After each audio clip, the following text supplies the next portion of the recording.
अस्सलाम वालेकुम नाज़रीन, और साफ डिजिटल के साथ में हूँ आपकी मेज़बान आमना मजीद। आज का दौर नफसा नफसी का दौर है, मादियत परस्ती का दौर है और फ़वाइद हासिल करने का दौर है। जिसके साथ मतलब हो उसको सलाम और जिससे कोई गर्ज ना हो उसे पूछना तक नहीं। और जनाब ख़ुद पर मुस्कुराएं या अपने जज्बात के इंतकाल पुरमलाल का मातम मनाएं कि आज की मोहब्बतें भी लालच, मुनाफ़कत और मतलब परस्ती की भेंट चढ़ चुकी हैं। लड़के की तनख्वाह 1 लाख से ऊपर हो तो गैर ज़ात में शादियां जायज़, और ऐसे जोड़े भी आसमानों पर तश्कील पाएँ। और बिलफ़र्ज़ बदकिस्मती से तनख्वाह अगर 30, 40 या 50 हज़ार हो तो पापा नहीं मानेंगे। खाला के मरने की कसम देकर अपने बेटे के लिए रिश्ता मांगा तो मामा इनकार नहीं कर सकी। मेरी ताई की चची के मामू के भाई के खालू इस शादी के लिए रजामंद नहीं है। टाइप के रट्टे रटाए जुमले बोलकर अल्लाह हाफिज। हाँ, यहाँ बदनाम सिर्फ लड़की को किया जाए ये भी किसी सूरत मुनासिब नहीं। आजकल के लड़कों को भी लड़कियाँ ऐसी चाहिए जिनकी मुलाजमत हो। सरकारी मुलाजमत करती लड़की अच्छी खासी काली भी हो तो सांवली करतानी जाती है, या फिर काले रंग की तारीफ में हज़रत ख्वाजा गुलाम फरीद रहमतुल्लाह अलैह का वो शेर बार बार पढ़ा जाता है कि लोका अख्या मजनू को तेरी लैला रंग दी काली।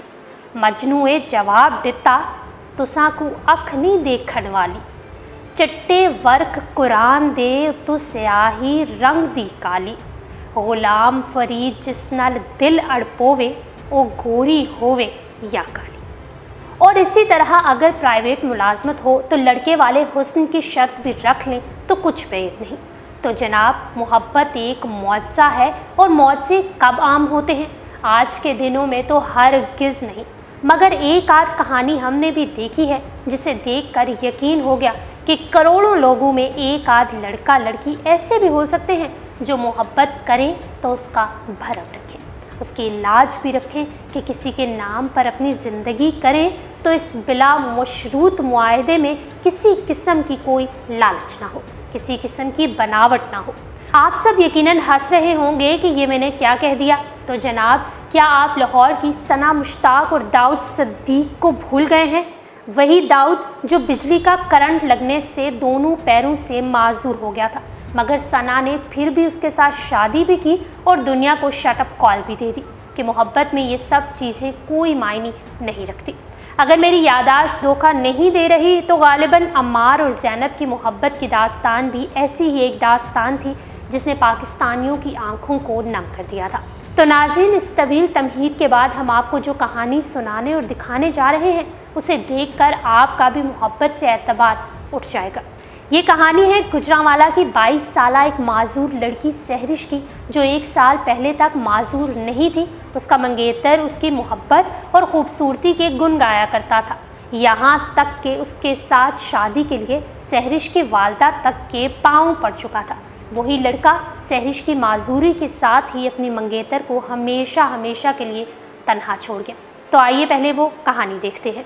नाज़रीन, मेरी आज की ये वीडियो आपको रुला देगी, क्योंकि ये एक ऐसी लड़की की वीडियो है जो कभी अपने पाँव पे चल के स्कूल कॉलेज जाया करती थी। ये वही लड़की है जिसे आला कारकर्दगी पर इनामात मिला करते थे, मगर फिर एक ऐसा हादसा हुआ जिसकी वजह से इस लड़की की आंखों में हर वक्त आंसू रहते हैं। इसके साथ क्या हादसा पेश आया? मेरे साथ 22 साल की सहरिश मौजूद हैं, जबकि साथ में इनकी वालिदा भी मौजूद हैं। हम बारी बारी इनसे बात करते हैं, इनसे जानते हैं। अस्सलाम वालेकुम सहरिश। वालेकुम सलाम। बेटा, क्या हुआ आपके साथ? चाचू के बेटे के एंगेजमेंट पे गई थी। वहाँ पे अब टेरेस पे सारी कज़न्स इकट्ठी थी और मैंने हाथ पे मेटल की बैंगल्स पहनी हुई थी। टेरेस के पास 11,000 वोल्ट की वायर थी गुजर रही वहाँ पे रोड पे, और मुझे नहीं पता, मैं टेरेस पे जाके खड़ी हुई हूँ, मुझे नहीं पता कि किस टाइम मेरा हाथ जो है वो वायर के ऊपर जाके जो है ना वो लग गया, और मैं वहीं उसके साथ चिपकी रही हूँ वायर के साथ तकरीबन 3-4 मिनट 5 मिनट के लिए। मेरी कज़नें, मेरी बहन मुझे वहाँ से उठाती रही हैं, पीछे करती रही हैं, कंधे से हाथ लगा के कि हम अपनी बहन को छुड़वा लें। लेकिन जैसे ही उन्होंने मुझे हाथ लगाया, कुछ मेरे पाँव के नीचे लोहे के राड पड़े हुए थे। जूता पहना हुआ था मैंने, बैड हील पहनी थी इतनी, लेकिन पाँव के नीचे लोहे के राड थे, जिसकी वजह से वो राड नीचे राड थे और हाथ के ऊपर बैंगल थी, इसलिए वो वायर शायद मुझे छोड़ नहीं पाई। मेरी बहनों का जो है वो मुझे बचाने का वो भी मकसद बेकार होता गया। फिर मेरे चाचू ने आके मुझे वहाँ से खींचा और वहाँ से मुझे पीछे एक साइड पे करके धकेला और मैं नीचे गिर गई। फिर उधर से फिर मुझे गुजरांवाला हॉस्पिटल लेके जाया गया, सिविल हॉस्पिटल। वहाँ से उन्होंने लाहौर रेफ़र कर दिया था। फिर वहाँ लाहौर जाके जहाँ हॉस्पिटल में मेरे ऑपरेट्स हुए हैं 3, दोनों फीट के और बाजू के। इस करंट की वजह से आपका एक बाजू और दोनों टांगें कट गई जी लाहौर के जना अस्पताल में। जी। आप एजुकेशन कितनी है आपकी? जी मेरी एजुकेशन BSc डबल मैथ्स है और CCA 6 मंथ कोर्स भी कर रही हूँ साथ में अभी मैं। आप जब तालीम हासिल कर रही थी तब कौन कौन से इनामात आपने हासिल किए? जी मैंने मैट्रिक लेवल पे सोलर पैनल मुझे मिला था, जो तकरीबन राउंड अबाउट 60 to 70,000 था उस टाइम पे। उसके बाद इंटर में मुझे 50,000 स्कॉलरशिप मिली थी पैफ की तरफ से। फिर BSc में मेरी 3rd पोजीशन आई थी अपनी क्लास में, कॉलेज में मेरी 3rd पोजीशन आई थी क्लास में। उसके बाद आपने ऑफ कैमरा अपनी कुछ मंगनी का भी जिक्र किया हमसे। जी किसके साथ आपकी मंगनी हुई हुई? मेरे कज़न के साथ मेरी एंगेजमेंट हुई थी, फूफो के बेटे के साथ। फिर अभी वो है, टूट गई है? नहीं, ख़त्म हो गई है, अब तो नहीं है। इसी हादसा की वजह से, आपकी माजूरी की वजह से? जी हादसा की वजह से ही तो छोड़ के चले गए। तो ये मंगनी पसंद की हुई थी या फिर घर वालों की मर्ज़ी से? मेरी तरफ से तो नहीं थी, लेकिन उनकी तरफ से पसंद की ही थी। उन्होंने पसंद की ही करवाई थी, बड़े शौक़ से कह के, बल्कि ज़बरदस्ती काफ़ी जो है ना इस पे किया गया था पॉइंट आउट के करें, तो फिर हुई थी उनकी तरफ से। लेकिन फिर उन्होंने ये कहा था कि वो 2 या 4 शादियाँ करना चाहते हैं। पहले तो यही कहा था कि तुम ही हो, जैसी भी हो हमारे लिए, हमें सारी दुनिया से बेहतर हो हमारे लिए, नुमायाँ, हम बस तुम्हें ही चाहते हैं अपने घर में लाने के लिए। लेकिन जैसे मेरे साथ इंसिडेंट हुआ तो उन्होंने जो है वो अपनी आंखें बदल लीं और उन्होंने कहा कि हम 2 या 4 शादियाँ करना चाहते हैं। लेकिन मैं कैसे बर्दाश्त कर लेती? एक तो मैं मज़दूर थी और दूसरा मैं ये बर्दाश्त करती कि जो शख्स मुझे पहले, जो लोग कह रहे थे कि हम तुम्हें अपनी बहू नहीं बेटी बना के रखेंगे घर में, और वो मुझे अब कह रहे हैं कि हम 2 नहीं 4 शादियाँ करेंगे, तुम्हारे लिए कर रहे हैं। तो अगर मेरे लिए करनी थी तो घर में मेड लेके रख लेती, मेरे लिए सौतन ज़रूर ला के रखनी थी वहाँ पे। फिर मैंने खुद ही इनकार कर दिया और कुछ उन्होंने भी नहीं पूछा बाद में दोबारा कि तुम क्या चाहती हो या तुम्हारे दिल में क्या है। बस उन्होंने अपना फ़ैसला सुना के बात ख़त्म कर दी। इनकी माजूरी को देखते हुए जिन लोगों ने पहले रिश्ते के लिए इनकी मिन्नतें की थी, उन्होंने साफ इनकार कर दिया। माँ जी, फिर आप उन लोगों के घर नहीं गई? आपने नहीं उन्हें मनाने की कोशिश की कि पहले तो तुम लोग आए थे, हमारी मिन्नतें की थी, हमारी बेटी का हाथ मांगा था, अब एकदम से इनकार कर रहे हो? जी ਇਹਦੀ ਦਾਦੋ ਘਰ ਆਈ ਸੀ ਤਾਂ ਉਹਦੇ ਨਾਲ ਮੈਂ ਗੱਲ ਕੀਤੀ ਤੇ ਉਹਨਾਂ ਦਾਦੋ ਨੇ ਵੀ ਦੱਸਿਆ ਕਿ ਇਸ ਤਰ੍ਹਾਂ ਉਹ ਕਰਦੇ ਨੇ ਪਏ, ਲੇਕਿਨ ਉਹ ਲੜਕਾ ਸਾਹਮਣੇ ਆ ਕੇ ਜਦੋਂ ਇੱਥੇ ਘਰ ਆ ਕੇ ਬੇਟੀ 2-3 ਘੰਟੇ ਇਹਨੂੰ ਮਨਾਉਂਦੀ ਰਹੀ, ਉਹ ਨਹੀਂ ਮੰਨਿਆ। ਇਹਨੇ ਉਹਨੂੰ ਚੱਲ ਕੇ ਵੀ ਦਿਖਾਇਆ, ਉਹਨੇ ਇਹਨੂੰ ਇੱਕ ਦਫਾ ਨਹੀਂ ਵੇਖਿਆ। ਫਿਰ ਮੈਂ ਵੀ ਕਿਹਾ, ਮੈਂ ਕਿਹਾ ਤੂੰ ਕਿਸ ਚੀਜ਼ ਦਾ ਫਖਰ ਕਰਨਾ ਹੈ, ਆਪਣੇ ਜਿਸਮ ਦਾ ਜਾਂ ਪੈਸੇ ਦਾ ਜਾਂ ਰਿਜ਼ਕ ਦਾ ਜਾਂ ਕਿਹੜੀ ਚੀਜ਼ ਦਾ ਤੈਨੂੰ ਮਾਣ ਹੈ? ਇਹ ਸਾਰਾ ਕੁਛ ਇੱਥੇ ਰਹਿ ਜਾਣਾ। ਅੱਲਾ ਚਾਹੇ ਤੇ ਕੀ ਕੁਛ ਦੇ ਦਿੰਦਾ, ਅੱਲਾ ਚਾਹੇ ਤੇ ਇੱਕ ਮਿੰਟ। ਮੇਰੀ ਬੇਟੀ ਇਸ ਤਰ੍ਹਾਂ ਦੇ ਹੈ ਸੀ ਜਿਹਨੂੰ ਤੇ ਇਸ ਹਾਦਸੇ ਦੀ ਵਜ੍ਹਾ ਤੋਂ ਛੱਡ ਕੇ ਜਾਂਦੇ ਆ ਕਿ ਅੱਲਾ ਨਾ ਕਰੇ ਤੂੰ ਜਾਵੇਂ ਤੇ ਤੇਰਾ ਐਕਸੀਡੈਂਟ ਹੋ ਜੇ ਤੇ ਉਹਦੇ ਨਾਲ ਤੈਨੂੰ ਕੋਈ ਹਾਦਸਾ ਪੇਸ਼ ਹੋ ਜੇ। ਇਸ ਗੱਲ ਤੋਂ ਉਹਨੇ ਘਰ ਬੜਾ ਇਸ਼ੂ ਬਣਾਇਆ। ਮਾਂ ਨੂੰ ਉਹ ਚੰਗਾ ਨਹੀਂ ਸੀ ਸਮਝਦਾ, ਹੁਣ ਉਹ ਮਾਂ ਕਰਦਾ ਰਿਹਾ ਸੀ, ਕੋਈ ਗੱਲ ਨਹੀਂ ਕੀਤੀ। ਮੇਰੇ ਭਾਈ ਨੇ ਵੀ ਉਹਨੂੰ ਜਾ ਕੇ ਘਰ ਕਿਹਾ ਕਿ ਭਾਈ ਇਸ ਤਰ੍ਹਾਂ ਤੁਸੀਂ ਨਾ ਕਰੋ, ਲੇਕਿਨ ਉਹ ਬੜੀ ਆਕੜ 'ਚ ਉਹਦਾ ਬਾਪ ਘਰ ਗਿਆ ਜਾ ਕੇ, ਉਹਦਾ ਸੱਕਾ ਮਾਮੂ ਉਹਦੇ ਘਰ ਜਾ ਕੇ ਆਪਣੀ ਭੈਣ ਦੀਆਂ ਵੀ ਮਿੰਨਤਾਂ ਕੀਤੀਆਂ ਨੇ ਭਨੇਵੇਂ ਦੇ, ਤੇ ਉਹਨੂੰ ਕਹਿੰਦਾ ਕਿ ਤੇਰਾ ਰਸਤਾ ਹੋਵੇ ਤੇ ਸਾਡਾ ਆਵੇ, ਅਸੀਂ ਇਹ ਰਿਸ਼ਤਾ ਨਹੀਂ ਕਰਨਾ। क्या काम करता था वो लड़का? नपाड़ सी जहल सी ना, इस वजह से करते थे नहीं। पार्लर है उसका अपना, हमाम है, पढ़िया भी नहीं सी ना, सैलून है ना उसका अपना, तो वहाँ पे काम करता है, शॉप है उसकी अपनी। लेकिन मुझे सबसे दुख ज़्यादा इस बात का हुआ कि मेरे बाबा क्या उनकी उसकी नज़र में कोई हैसियत नहीं थी? चलो ठीक है, मेरे बाबा ना समझते, अपने मामू तो समझते। मेरे पापा उनके घर गए हैं, उसने उनकी इंसल्ट करके जब निकाला ना अपने घर से, मेरे दिल में उसके लिए जो मुकाम था, जो इज़्ज़त थी, ठीक है, वक़्त आने पे, मुसीबत आने पे हर शख्स जो है वो सेम नहीं रहता, अपना ज़र्फ़ दिखा जाता है। लेकिन इस कदर उसने मेरे पापा की इंसल्ट करके मेरे पापा को अपने घर से निकाला है कि मामू आज के बाद आपको इस घर में आने की इजाज़त नहीं है, आपका रास्ता वो और मेरा रास्ता वो, इधर से जाएँ आप।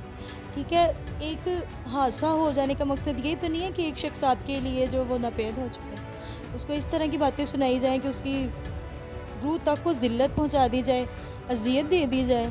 मुझे सबसे ज़्यादा अज़ियत उस वक़्त हुई जिस वक़्त मेरे मामू भी गए थे उनके घर, लेकिन कोई जो है वो खातिर का हमें नतीजा नहीं मिला, और मेरे पापा की इंसल्ट करके उसने निकाल दिया घर से। जब आप बिल्कुल ठीक ठाक थी तब ज़ाहिरी बात है वो तो बड़े आपको ख्वाब दिखाता जी। होगा, वादे कस्में। जी, बड़े उसने मुझे ख्वाब दिखाए, तुम्हारे लिए घर बना रहा हूँ, मैंने तुम्हारे लिए इतनी मेहनत की है, ये सारा कुछ तुम्हारे लिए ही किया है। लेकिन जब वक़्त आया तो फिर मुझे बता के भी गया कि ये सारा कुछ तुम्हारे लिए नहीं है, ये जो नहीं लेके आऊँगा ना तुम्हारी सौतन, उसके लिए तुम इधर ही रह जाओ अपनी अम्मी के घर, बस तुम्हें अपना नाम दे दूँगा और तुम इधर ही अपनी सारी ज़िंदगी गुजार लेना। अभी आप उससे दुआएं देती हैं, बददुआएं देती हैं, क्या करती हैं?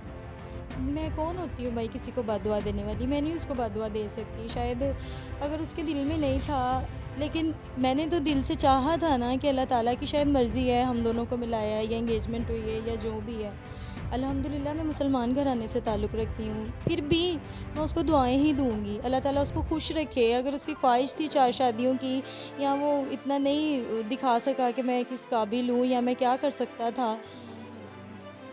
उसकी अपनी भी 9 बहनें हैं, एक ही भाई है। तो सक्की फुप्पो है, फुप्पो से इसने बात की है वैसे ही कि फुप्पो मैं तेरी वही भांजी है ना, भाई की बेटी हूँ ना, जो मेरी कहती थी सीढ़ियाँ उतरूँगी तो इस तरह प्यार करूँगी, ऐसे करूँगी। उसने भी गाली निकाली है कि आज के बाद मुझे मैसेज नहीं करना, फ़ोन नहीं करना।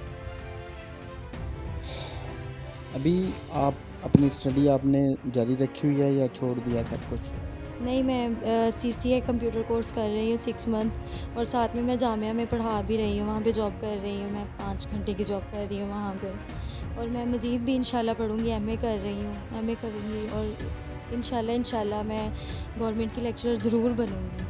इंशाल्लाह अल्लाह पाक ज़रूर आपको कामयाबी देगा। ये छोटी सी बच्ची है मगर ये बहुत सारी ख़वातीन के लिए, बहुत सारी लड़कियों के लिए ये मिसाल है। ये माज़ूर है मगर इसका जो हौसला है वो शायद पहाड़ों से भी ज़्यादा बुलंद है।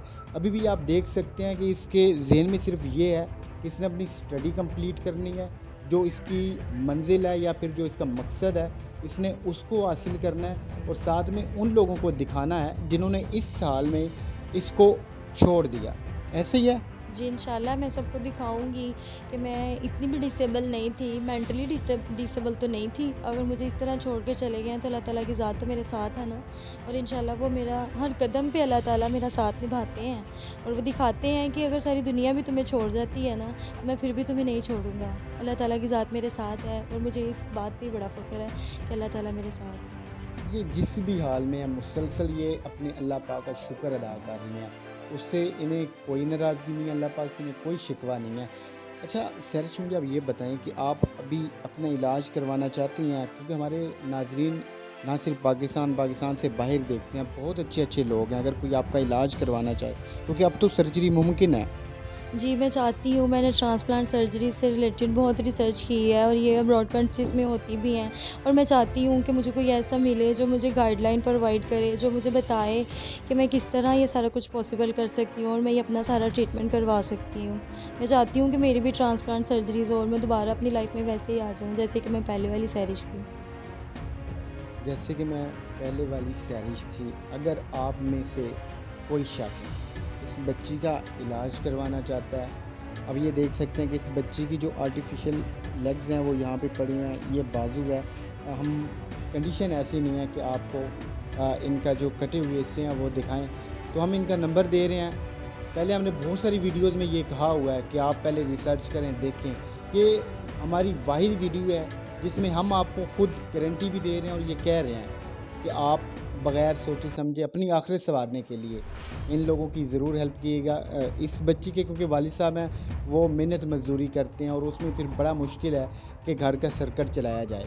ये बच्ची ना सिर्फ ठीक होना चाहती है बल्कि ये फिर से अपनी एजुकेशन मुकम्मल करना चाहती है, ये फिर से अपने कदमों पे खड़ा होना चाहती है और अपने घर वालों को ये फिर से संभालना चाहती है।